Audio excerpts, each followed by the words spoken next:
Okay, good Chodesh, good morning. Being that today is Rosh Chodesh Kislev,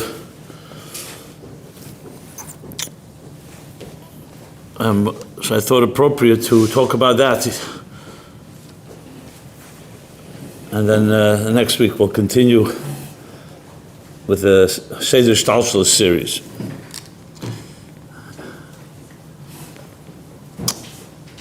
So the question I'm asked all the time about many things, but including Rosh Chodesh Kislev, is why is it relevant to us today?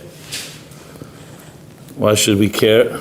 You know, something happened, Tovshin Lamed Ches. What would that be? We're talking about 45 years ago, right? And even then, when it happened, so it was a big simcha. The Rebbe came back to his health after the heart attack on Shmini Atzeres night and went home that day. Okay, so then that year, obviously it's a simcha. But what do we have to remember the next year? The next year, it became like a whole Yom Tov, and especially now, someone wrote to me, I was born after Gimel Tammuz. I don't remember it. Why? What significance does it have?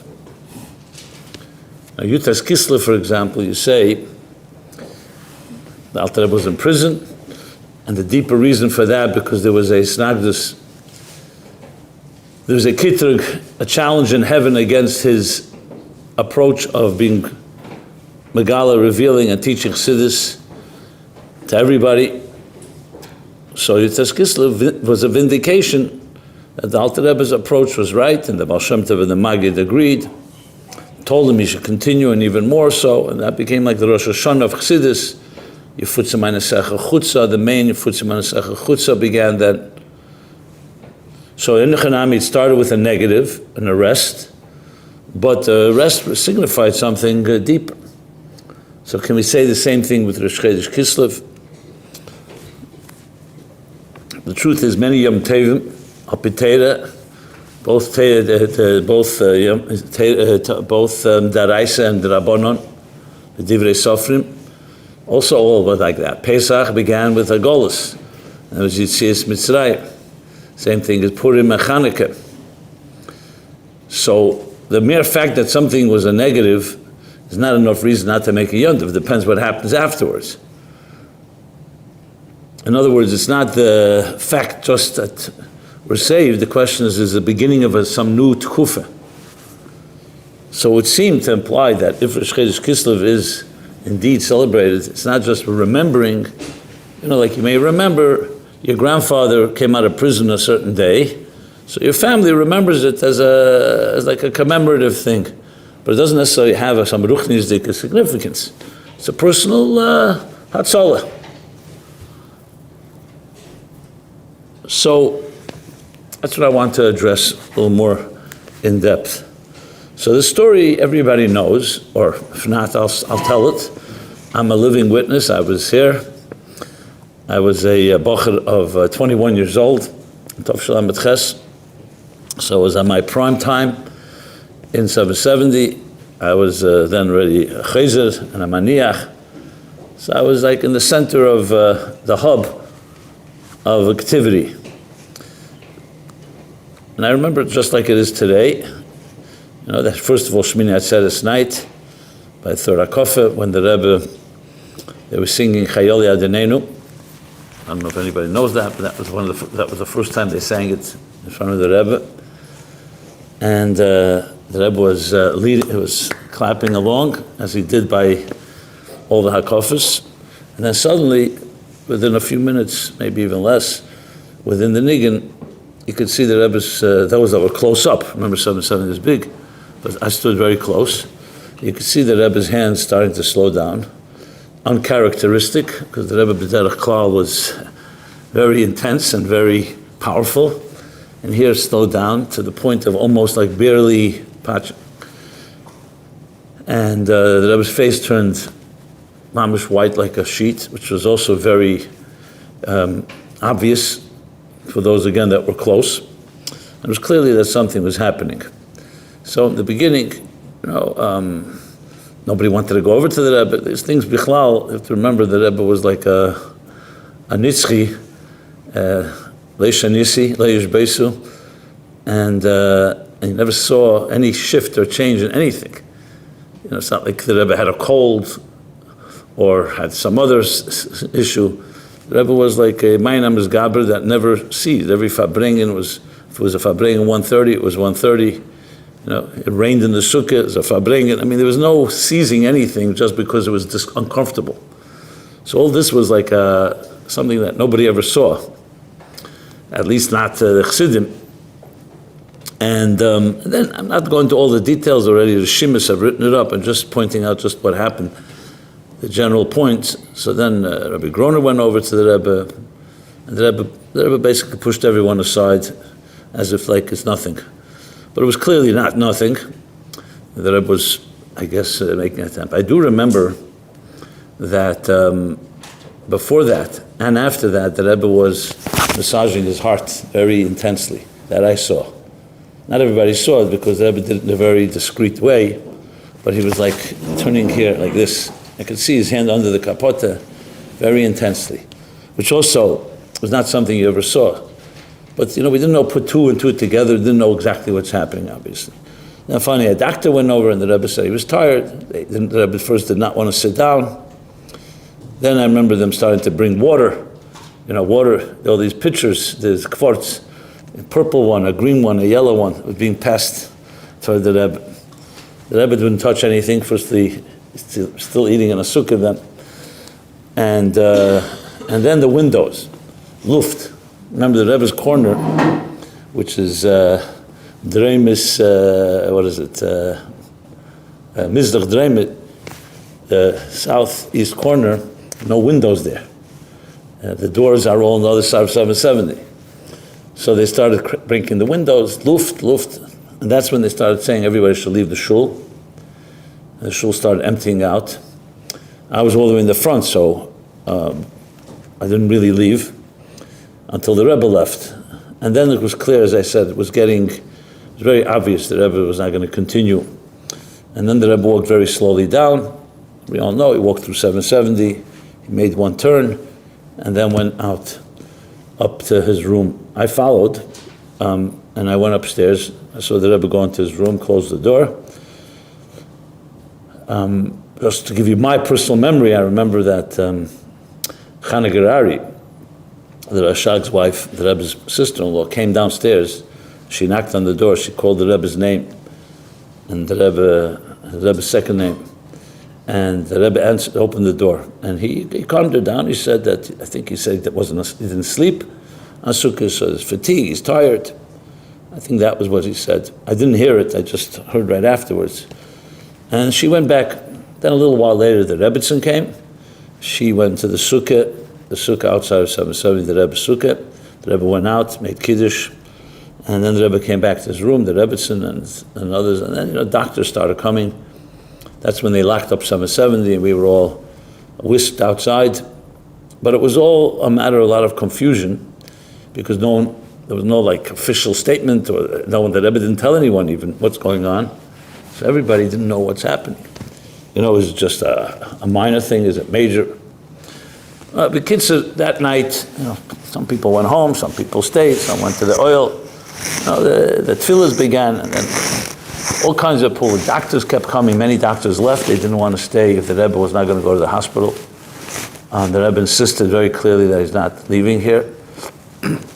Until they finally, at some point, found doctors that would stay. I mean, you have, I don't remember all the names of the first doctors, but ultimately a team of doctors did build essentially a hospital room out of the Rebbe's room. They brought all the proper equipment. The problem was the doctor said, they don't have the equipment, they don't have the protocol, in a room, dealing with, at that point, some already knew it was a heart attack. I think maybe a doctor said it, but we also didn't know the extent. Now we know going back, it didn't get better. That night, later, 4 or 5 o'clock in the morning, the Rebbe had a severe heart attack, even more than what happened at HaKofis, which is often what they're concerned about, because there's a small heart attack, it can lead to another one, and you want to really prevent that. They called the second one a killer heart attack. Dr. Weiss says from 1 to 10, it was a 10. It was the worst heart attack he ever saw in an actual patient. So we're talking about very serious issues here. That was when the Rebbe was not conscious, if you could say those words, kav yochel, and they had to make a decision, and they called the Rabbonim, and the Rabbonim said, "Pekuach nefesh, even though the Rebbe said he doesn't want to leave, nobody wanted to take the achrayus, because the doctors were all saying, this is dangerous now, we're talking about life-threatening. But that's when the Rebbitzin came. I think the Rashag was also there. I remember all the details. The Rebbitzin then said that, no, her husband's will is his health, and if he wakes up and he's not in a place where he wants to be, that's going to be dangerous to his health. So bottom line, she, of course, is the wife, and that's what happened, and the Rebbe remained. And the rest is history. What I mean by that is, Baruch Hashem, things got better, even though it could have gotten really bad. As Dr. Weiss testifies, that generally speaking, heart attacks, you can't heal from a heart attack because it damages the heart muscle. The Rebbe asked him that question, actually. But I don't want to go through all the details. I want to talk more of the relevance, but it's important to know what exactly happened. And so then, of course, we all know, which was the biggest shock of all, in a way, was there was no Farbrengen that night. Simchas Torah before HaKofis was the night after the heart attack, even though it was hard to imagine the Rebbe would not be by the Farbrengen. Because as I said before, everything was always Tamid and Kesidron. You never saw any shifts.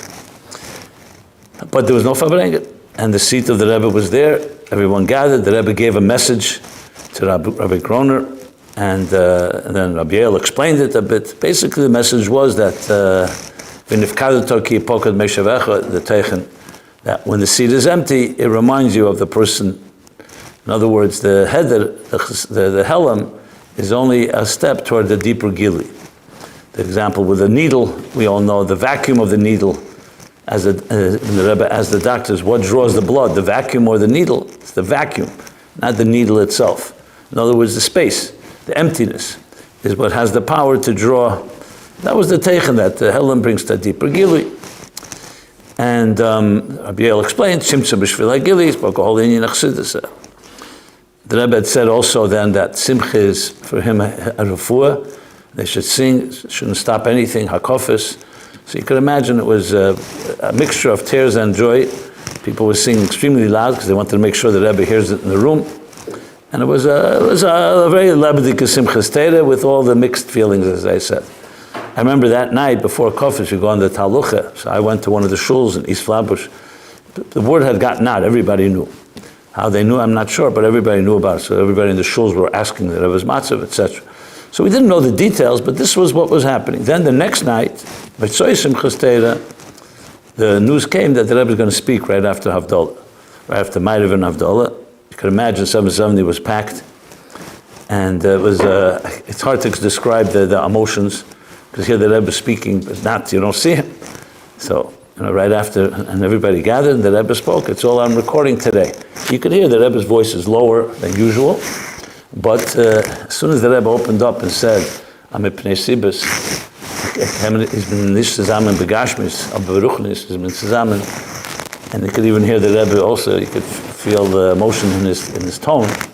The whole place burst out crying, because everyone, the Rebbe was acknowledging it. But then the Rebbe went on to speak about Achdus and how, again, we have to use this opportunity.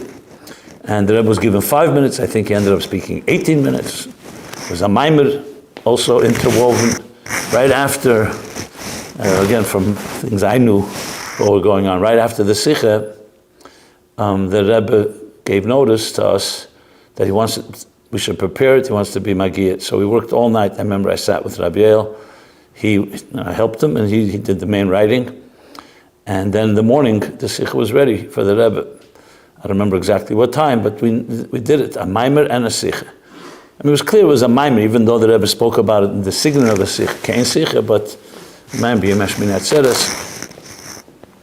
And the Rebbe was Magiyah, I think in the same day or the next day, I don't remember, and with a pen. Usually the Rebbe was Magiyah with a pencil, this was with a pen. Not sure why, maybe because it was easier to write. I remember the Rebbe was weak. Pashut Begashmias, he was weak, but he did it. You could see the Hagos are not as strong as usual, meaning the writing is with a pen. You could see he was not like squeezing it all the way. But it's a deep sikha, a lot of Haskalah and Chassidus. And the Rebbe added, I remember the Ha'ara, Hu HaMaskil, Hu HaMuskil from Tanya. I remember it was quite interesting. And this was Mamish, we're talking about a day, 2 days after the heart attack. So it was very clear that the Rebbe was not going to succumb or give in to this and say, okay, now, So whatever the doctor said, he listened, but it was all the minimum. And the Rebbe, of course, was a fighter.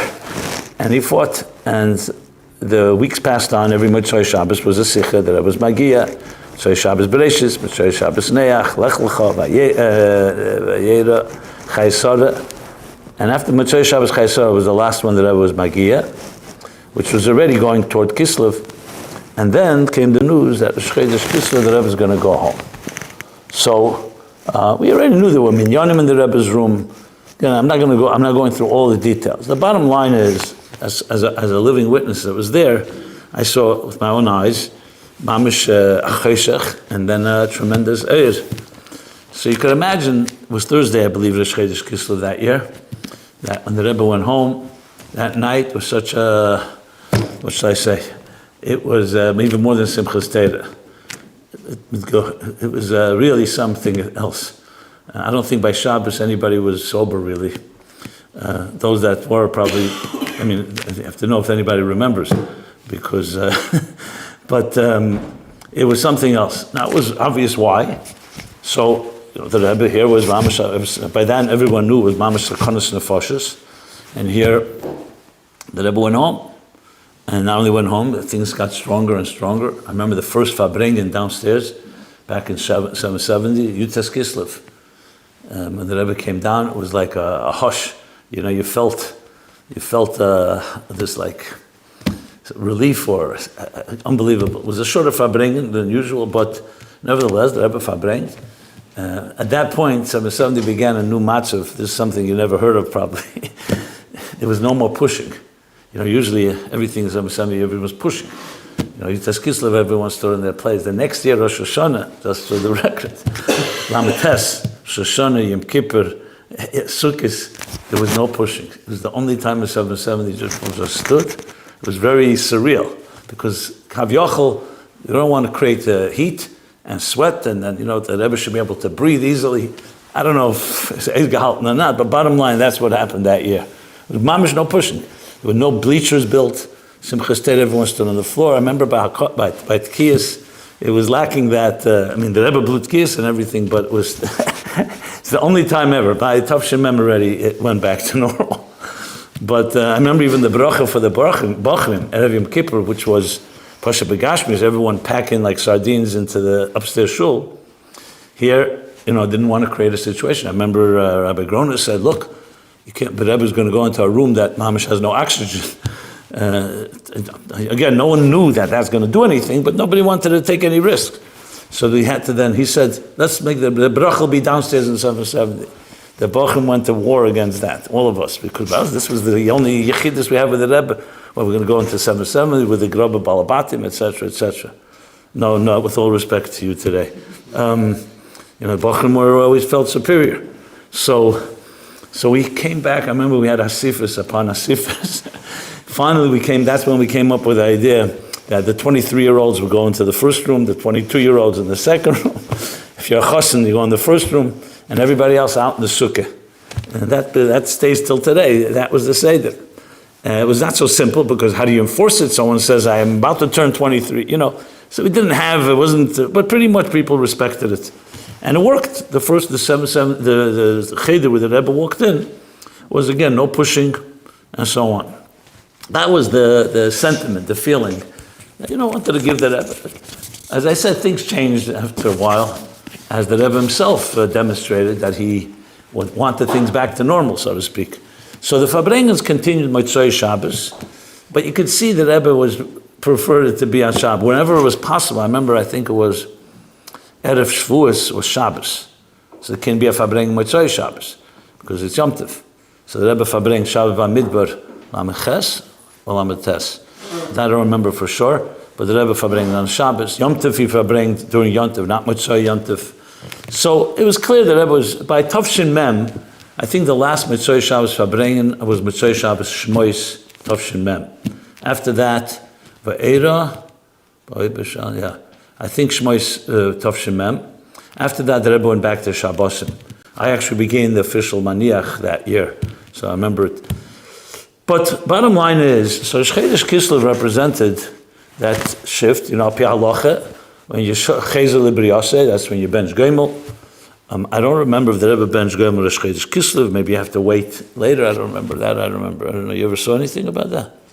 It's written up. I'm trying to remember the details. I don't remember that. But Al Kaponim, what I do want to share, next step point, was what happened Zeis Chanukah. So Chodesh Kislev, the Rebbe went home. Obviously, he came back to 770. Yutas Kislev was the Farbrengen.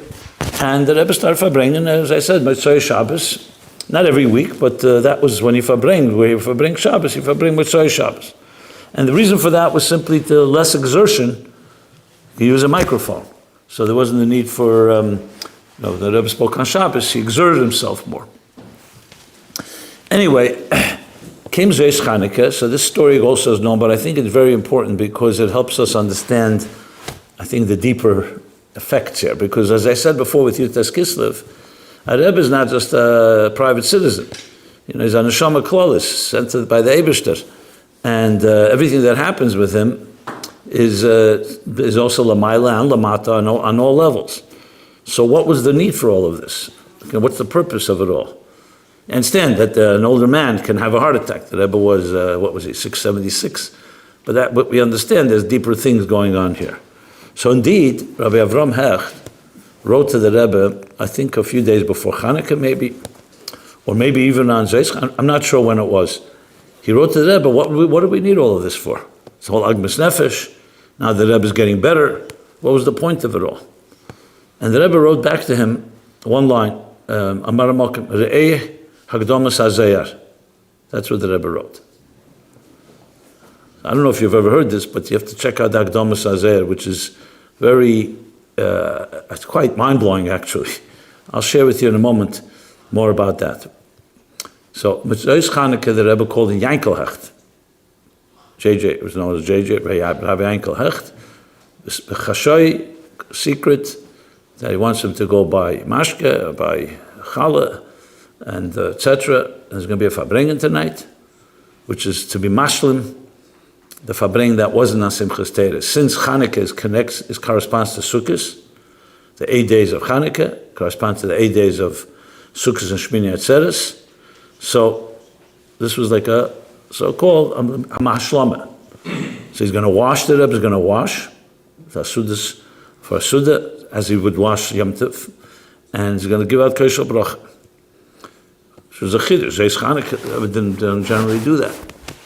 Secret. So Yankel Hecht asked the Rebbe, can he tell one person? So the Rebbe said, whom? He's his brother. Now we understand, I think called Chavre is. I'm sure the Rebbe understood well. So the Rebbe said, yeah. So every one person told another one person, and everybody knew. Or I don't know if everybody knew, but a lot of people knew. And why the Rebbe would do this in a secret way, there was going to be a Farbrengen, it's just a Milsa Vida Ligluya. But that's how the Rebbe wanted it. Some say because the deeper Hamshachas come through Helam, through Seid, or whatever. Chsadim, Nestadim. But Peil was Farbrengen, and it was very clear that it was mamish like a Hashlama, and the Rebbe washed, and the whole trask with Keshel Bracha. So it was that day probably, maybe when Avram Hecht heard that, he wrote that note, or I'm not sure about that. So what does it say in Agdomas HaZayah? So it's a long story there. There's a lot of details. But the punchline, the truth is there's disagreements exactly what is the punchline, because the Rebbe doesn't say which part of Hakdamas Hazeh. But the story essentially is Rabchia was up Lamaila in the Heichel of Rashbi, talking Divrei Teira, and he said something, and the Rashbi said, and then they went over to the Heichel Mashiach. Oh, I forgot that. And Mashiach heard this Chiddush. He said, wow, this is Heichel Neshama. And basically said, he should stay here with us. I think the Rashbi said, no, he still has a shlichus down below, so we should send him back. And his shlichus down below is to help prepare the world for Mashiach. I'm just giving it bekitzes, all arichas there. Back and forth, back and forth. So that seems to be what the Rebbe was referring to, that there was something Lamaila that was calling the Rebbe back, and B'Peil Mamish, the Rebbe was giving, so to speak, a second chance, if you wish, or I don't know if that's the right word to use, or Kapanim de Shlichus is still not finished. And that's what he writes, the Rebbe writes. So you see, just from that alone, that this Rosh Chodesh Kislev is a lot more, and that whole Pasha and Rosh Chodesh Kislev is more than just the Rebbe going home after a heart attack and healing. And indeed, this is not just a ruchnistic thing. Again, I can testify to this. The Rebbe's Pu'ulas, after the Chodesh Kislev, not that day, but the years that followed, literally doubled.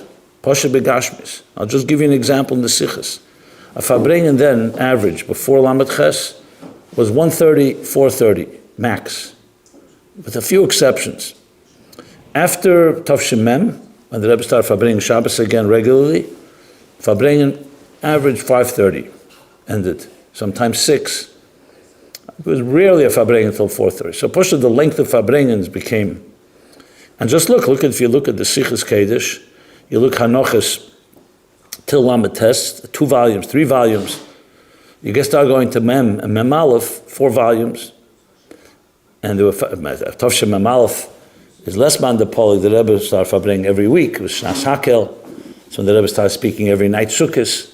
The bottom line is that Pasha Begashmis, you could see the Yisron Er Min HaCheshech, the Kaflaim L'Tishia, that whatever the Rebbe did, whether it's called doubled, in Kamus, in Eichos for sure, and also the type of Fabrengens, especially in Mem and Mem Aleph, some of the deepest Fabrengens that you'll ever hear.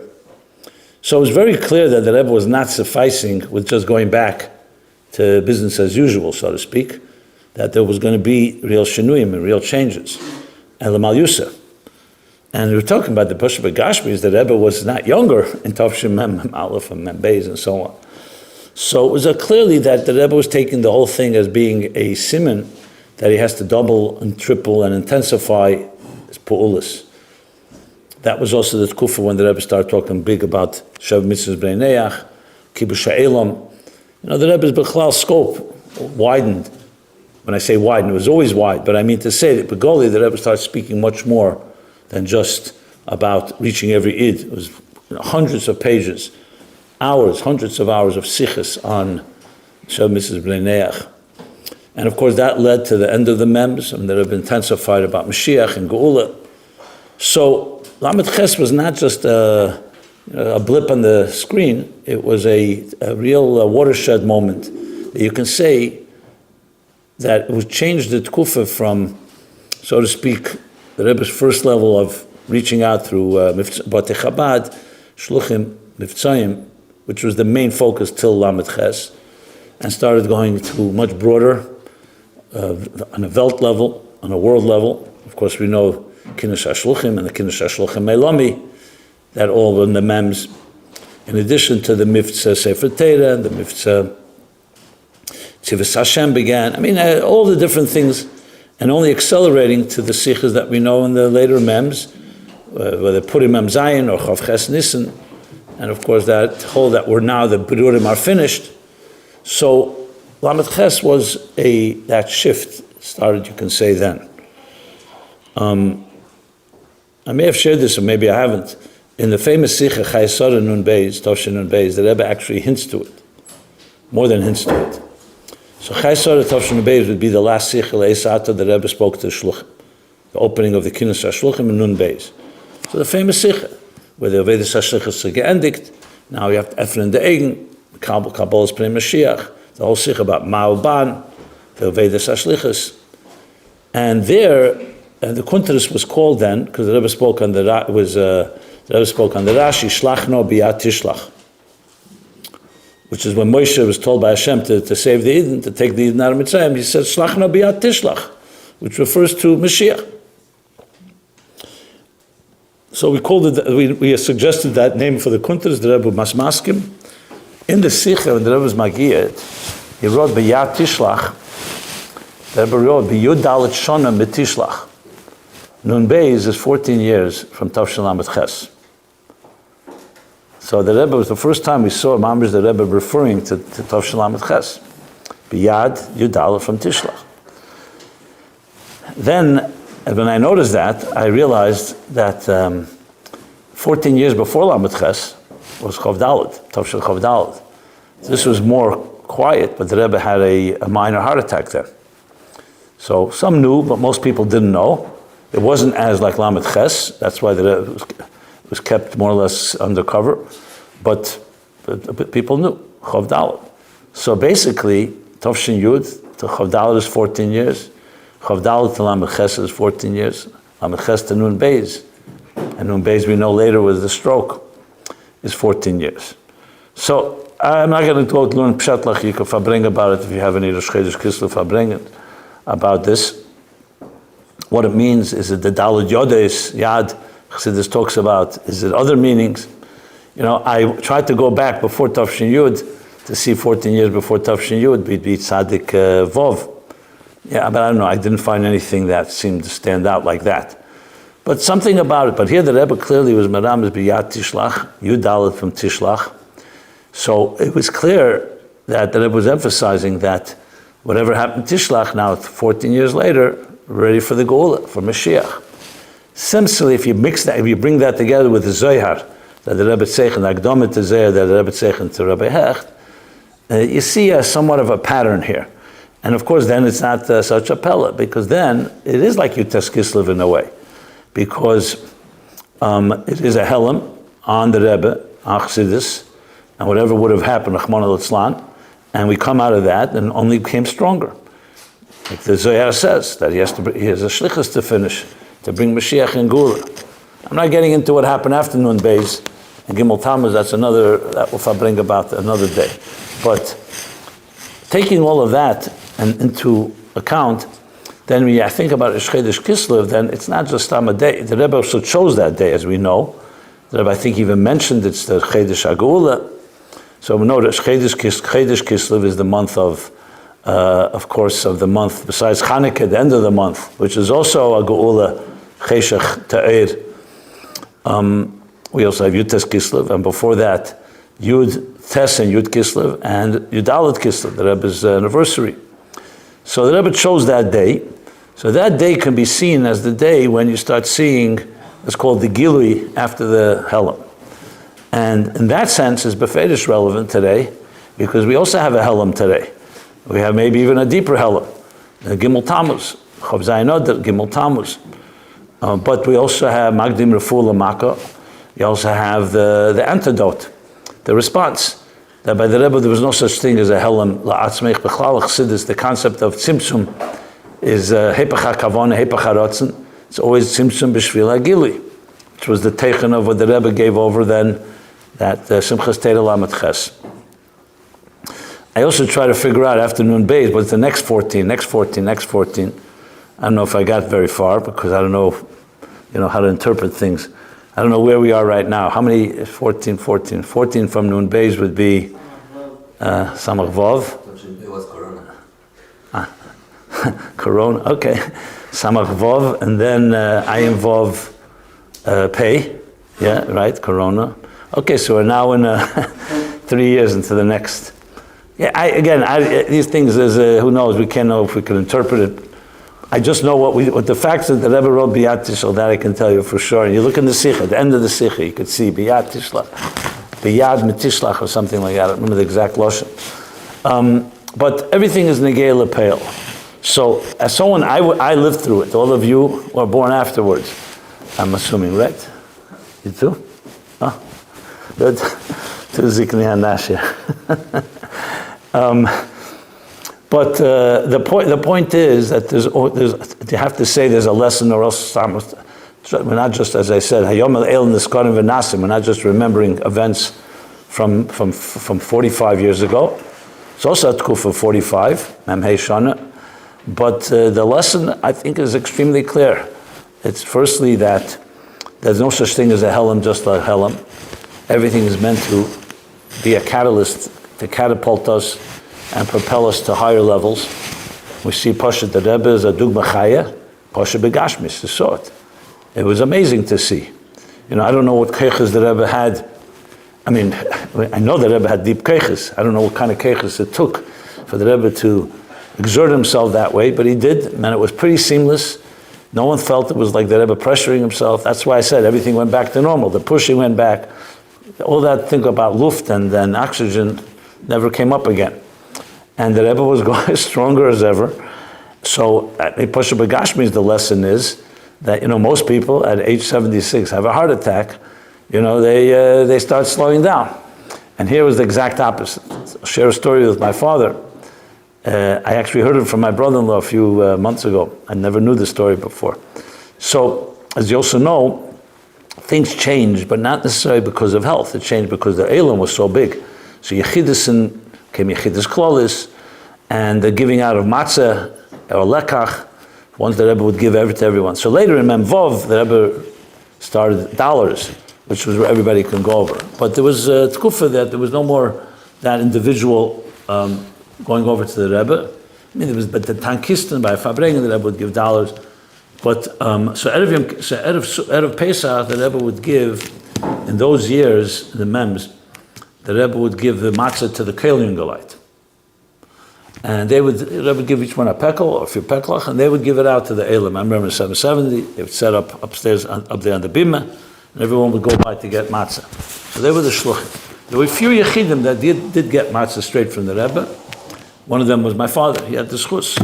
So they would always give him, I believe, 2 matzahs on the first night, 2 matzahs for the second night, 1 matzah for him, 1 matzah for the Algamin. And now my father had a mini stroke himself in, I think, Mem Vov maybe. Or what year was it? Mem Vov? No, not Mem Vov, maybe Mem Dalet. So my father went by the Rebbe for matzah, and behind him was my brother-in-law, Berel Gansburg, Montreal. He was a Kel Yunger man that year. And the Rebbe looks at my father. My father was somewhat weak and down. You know, he was a little more shcherev from his illness. And he tells the Rebbe says, "Basis, Kashember," I think he said, you know, what's the matter? He says, so he tells the Rebbe, "I can garnish ton. I can't do anything." He didn't have keiches. You know, these things, strokes, they can be very debilitating. Besides, also on the matzah ruach, I can garnish ton. And he says, the Rebbe put down the matzah and picked up his hands. He says, "Ibn elter fadir und ich tu alts." That's what the Rebbe said, like that. Ich tu alts. I mama heard the story just recently. I never knew it before. Straight, he said he heard the Rebbe say it to my father.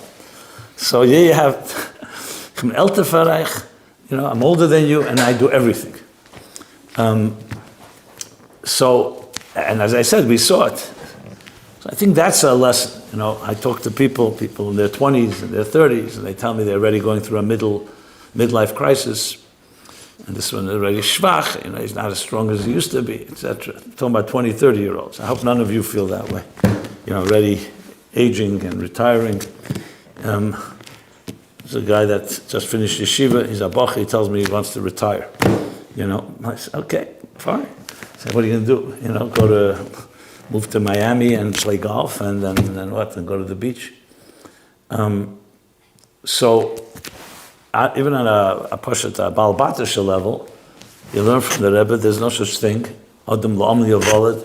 We're sent on a shlichus. And that alone, you're a soldier in an army. No such thing as slowing down. Adarabah, if there's any setback, it's meant to bring greater keiches. So that's on a very basic level, the lesson from Rosh Chodesh Kislev. On a more global level, it clearly is part of the narrative, the story, but we'll never understand Hashem's mysterious ways, as the Rebbe said a number of times in Fabrengen, Loma Os Hashem Kocha. He can't bring the Aliyah without the Yerida. We have to have a Helam in order to have a deeper Gili. The Rebbe says, Kol Yachol. He could have figured out a way. And the Rebbe always would say, we don't have an answer for that question. That's already the mysteries of God's deeper plan. But we do know that every Helam has to bring a bigger Gili. So if you look at the Tkufas, the mere fact that 14 years, and Mamish Tims, Nun Beis, Lamed Ches, you can't deny that it's a story, not just the negative side, that here was a heart attack and here's a stroke, but the other half of it. That's why we were so convinced in Nun Beis that for sure going to end like a Lamed Ches, that the Rebbe will come back and everything will be perfect and greater than ever, and we'll march into the Gula. It didn't happen yet. So there, we have to understand why. Maybe we'll never know why. The Rebbe did say, however, so now we do know we were given a job. So when I think about Rosh Chodesh Kislev personally, I think of it more like it's a wake-up call. We didn't finish the job. Then the Rebbe did it, and he was able to get through and built stronger than ever everything that happened after Shmini Atzeres and then Rosh Chodesh Kislev Lamed Ches. But now the Rebbe did say something that is the same Rebbe. Divrei Tzadikim Kayom La'ad. He said a Purim Mem Zayin, Bariches, Lefierech, and then again Chav Ches Nissen. That's the Ibrigang from Hanosi Ta'kel. Whether we like it or not, is irrelevant. Of course, we prefer the other way around, the Rebbe do it, but he did say that. So, people talk, and Chaz v'Sholom, some people question the Rebbe's kavonis. Did the Rebbe's Ratzon really fulfilled? I see it the other way around. I remember many times the Rebbe saying in a Fabrengen that Torah is emes for sure. If you don't understand it, it's not the problem with Torah, it's the problem with you. Im reiku mikemhu. That's what it says in Yerushalmi. Im reiku. If it's empty, mikem. It's from you. It's easy to put it, say that it's someone else. You always have to look at yourself. The Rebbe's words are emes lamite. I mean, if the Rebbe's a Rebbe, that's what a Rebbe is. He's giving over what he heard from Lamaila. He's not saying his opinions or thoughts. He's saying what is the emes lamite. If we don't understand, it's archasar. The Rebbe said a number of times, why did the Gula not come if everything is finished, the Birurim are finished? And he said, Kasha. So the Rebbe said, I heard many times. He didn't say we still have to do something. Kasha. So if the Rebbe can have a kasha, we can also have a kasha. But that doesn't change the reality. If someone says, I have a kasha, and I'll get paralyzed and not do anything, that's a major problem. You could have kashas. You could work hard. Soldiers can have questions, but they can't affect the battle. They can't affect their avodah. And I believe that from Rosh Chodesh Kislev, you take that message, that we have to find in ourselves keiches, and we definitely have them. The Rebbe gave it to us. Because remember, the Rebbe said to Gibus Ibetz Ayich, any chassid understands, it's not the Rebbe pulled out, Chaz v'Sholom. It means he's working through us. And for whatever reason, it has to go through us. It's always the Rebbe's keiches. I think the Rebbe once wrote to Zalman Gerari. He asked the Rebbe something. The Rebbe said to go to Etzas Yedidim Mevinim. To go Eitzah from Yedidim, friends that are Mevinim. So he wrote to the Rebbe, he wants the Rebbe's Eitzah, he doesn't want Yedidim Mevinim. So the Rebbe said, "Was ardir as ich empferen durch Yedidim Mevinim." Why do you mind that I'm going to answer you through the Yedidim Mevinim? So this is what we have to understand. It's obviously working, but it has to work through us.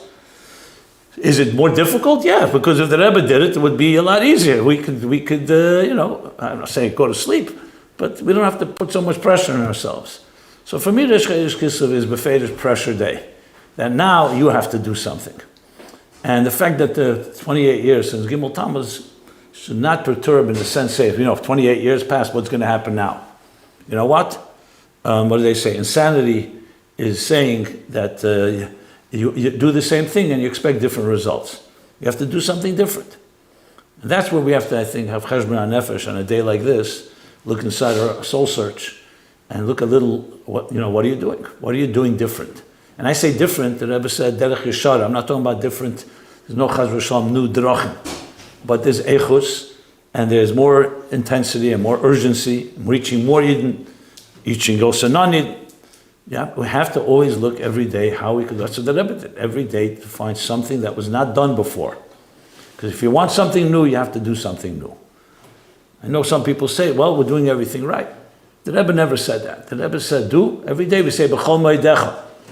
Right? B'chol Moedecha l'fierech now. It's not the same B'chol Moedecha like yesterday. And this is basic. Kol yem yeh beinecha chadoshim.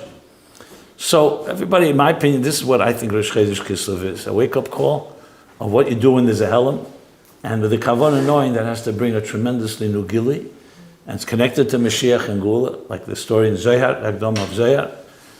And we should be zeicher, maybe even Torim Yekrov Aniyena, just the main Achmer Achlota, Chassidim sitting together and talking about it should already bring the Peil Mamish, the Gula Mitzvah Rashlema, and reunite with the Rebbe.